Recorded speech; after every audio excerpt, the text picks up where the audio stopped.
Estimados todos, me llamo Sandra Merino. El presente video es parte de mi formación profesional, integrando el proyecto de servicio comunitario, consultorio jurídico itinerante, Grupo de Investigación Jurídica Aplicada GRIJAX.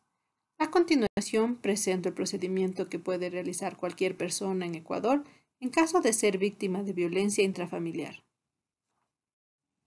Como primer punto, es necesario conocer los tipos de violencia más frecuentes, y son la violencia física, que es la agresión causando dolor físico que incluso puede llegar hasta la muerte. La violencia psicológica, que es el maltrato mediante palabras, actos, gestos, escritos o mensajes electrónicos que ocasionan daño emocional, disminuye su autoestima, entre otros. La violencia sexual, que es la vulneración del derecho a la integridad sexual y a decidir voluntariamente sobre su vida sexual y reproductiva, mediante amenazas, uso de la fuerza e intimidación, incluyendo la violación dentro del matrimonio o de otras relaciones vinculares y de parentesco. La violencia económica y patrimonial.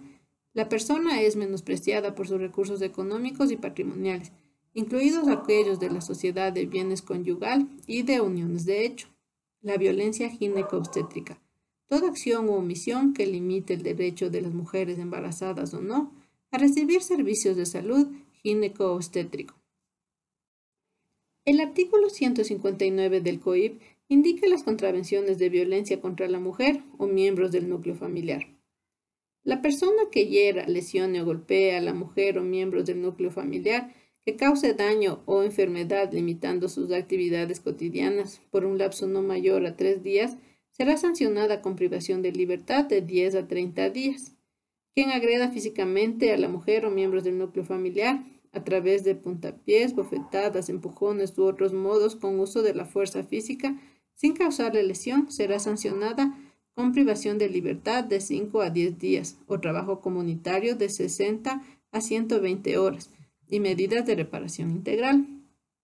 Quien realice actos de sustracción, destrucción, retención de objetos, documentos personales o bienes de la sociedad de hecho o conyugal, cuando no constituya un delito, será sancionada con trabajo comunitario de 40 a 80 horas y la devolución de los bienes o el pago en valor monetario de los mismos y medidas de reparación integral.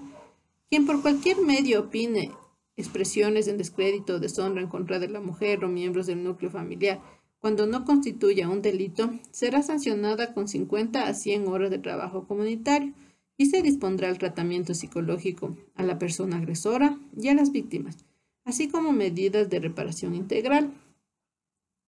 Ahora bien, lo que puede hacer una persona en caso de ser víctima de violencia intrafamiliar es acudir a las siguientes instituciones que tienen la obligación de denunciar los hechos de violencia, y son las unidades del Ministerio de Salud Pública, los servicios especializados del MIES, las unidades de policía comunitaria o unidades de vigilancia comunitaria de la Policía Nacional que realizarán un parte policial, las autoridades educativas, el ECU 911, los centros de atención ciudadana del Ministerio de Justicia, las juntas o consejos cantonales de protección de derechos que ayudan a escribir la denuncia.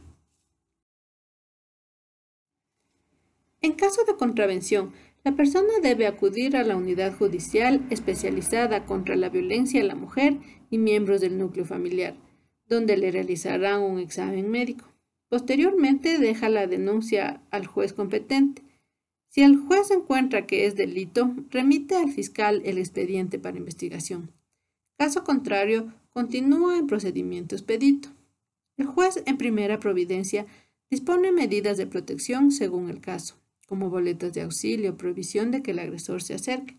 También recepta el testimonio anticipado de la víctima o testigos. Ordena la práctica de los exámenes periciales y más diligencias probatorias que el caso requiera. El juzgador notifica al supuesto infractor con el auto correspondiente a fin de que acuda a la audiencia de juzgamiento, que se realizará en un plazo máximo de 10 días contados a partir de la fecha de notificación, para que ejerza su derecho a la defensa.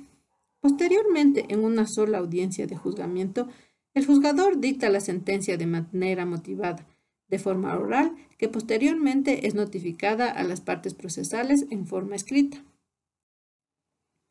Las estadísticas del INE en el año 2019 muestran que 32 de cada 100 mujeres en el Ecuador han experimentado algún tipo de violencia en alguno de los distintos ámbitos, siendo la violencia psicológica la que mayor porcentaje representa con un 25.2%, seguida de la violencia sexual con un 12%. Como conclusión, la violencia intrafamiliar en el Ecuador es un hecho muy frecuente. En caso de ser víctima, con el conocimiento necesario y la decisión de actuar, pueden acceder al sistema de justicia de manera oportuna, evitando que la violencia sea irreparable. Estadísticamente, la violencia es alarmante. Es necesario la colaboración de todos los sectores de la sociedad para ayudar a las víctimas en la reparación integral de los daños. Si requiere mayor información, no dude en comunicarse con los consultorios jurídicos de la Universidad Técnica Particular de Loja. Muchas gracias por su atención.